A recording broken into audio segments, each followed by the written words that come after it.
नमस्कार, मैं हूं राधा राणा और आप देख रहे हैं आरबी टाइम्स। आज की बड़ी खबर बिहार की सियासत से जुड़ी है, जहां एक बार फिर चिराग पासवान ने अपनी मौजूदगी से राजनीतिक हलचल तेज कर दी है। लोक जनशक्ति पार्टी के राष्ट्रीय अध्यक्ष चिराग पासवान ने संकेत दिए हैं कि वह आगामी बिहार विधानसभा चुनाव में मैदान में उतर सकती है, लेकिन खास बात यह है कि उन्होंने अब तक ये तय नहीं किया है कि वो कौन सी सीट से चुनाव लड़ेंगे। इसके बावजूद उन्होंने मुख्यमंत्री नीतीश कुमार और बीजेपी की नींदें उड़ा दी है। बिहार की सियासी जमीन पर एक नई बिसात बिछाई जा रही है और उसके केंद्र में है चिराग पासवान ने साफ कहा है कि अब वो केंद्र की राजनीति से दूरी बनाकर अपने प्रदेश की ओर लौटना चाहते हैं। उनका कहना है कि मेरा प्रदेश मुझे बुला रहा है, मेरी प्राथमिकता बिहार है। उनका ये बयान सिर्फ एक इमोशनल अपील नहीं बल्कि एक सुनियोजित रणनीति का हिस्सा लगता है। बिहार फर्स्ट, बिहारी फर्स्ट का नारा अब सिर्फ एक विचार नहीं बल्कि चिराग की राजनीतिक मुहिम बन गया है। उन्होंने ये भी कहा कि बिहार के युवाओं की उम्मीदें उनसे जुड़ चुकी हैं और अब उन्हें निराश नहीं किया जा सकता। हर जिला, हर इलाका जहां वे जाते हैं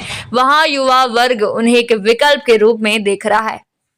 लोकप्रियता के इस दौर में चिराग कोई कसर नहीं छोड़ रहे। कभी फिल्मी दुनिया का हिस्सा रहे चिराग को अच्छी तरह पता है कि लोकप्रियता कैसे बनाई जाती है और उसका किस तरह राजनीतिक इस्तेमाल किया जा सकता है। उन्होंने अपने बयानों, सोशल मीडिया एक्टिविटी और जनसभाओं के जरिए खुद को चर्चा में बनाए रखा है। यही वजह है कि वे भले ही अभी सीट फाइनल न कर पाए हों, लेकिन बिहार की राजनीति के केंद्र में उनका नाम बना हुआ है। उनके समर्थक और पार्टी कार्यकर्ता लगातार दबाव बना रहे कि चिराग पासवान विधानसभा चुनाव जरूर लड़ें। उनकी पार्टी के प्रदेश प्रभारी अरुण भारती ने साफ तौर पर कहा है कि चिराग पासवान किसी आरक्षित सीट से नहीं बल्कि सामान्य सीट से चुनाव लड़े, ताकि ये संदेश जाए कि वो सिर्फ दलितों के नहीं बल्कि पूरे समाज के नेता है। यही नहीं, पार्टी के हालिया बैठक में ये प्रस्ताव भी पारित किया गया कि चिराग के चुनाव लड़ने से कार्यकर्ताओं में जोश बढ़ेगा, वोट प्रतिशत में इजाफा होगा और पार्टी की सीटों की संख्या भी बढ़ सकती है। यानी साफ है कि पार्टी में इस वक्त चुनाव को लेकर एक नई ऊर्जा और रणनीति देखी जा रही है।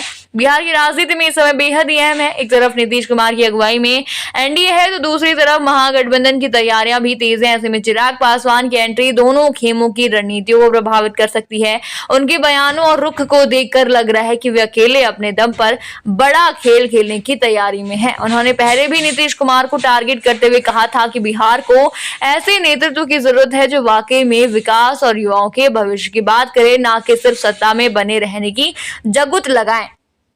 अब सवाल उठता है कि क्या चिराग पासवान की ये रणनीति सफल होगी? क्या वह बिहार की जनता को अपने पक्ष में कर पाएंगे?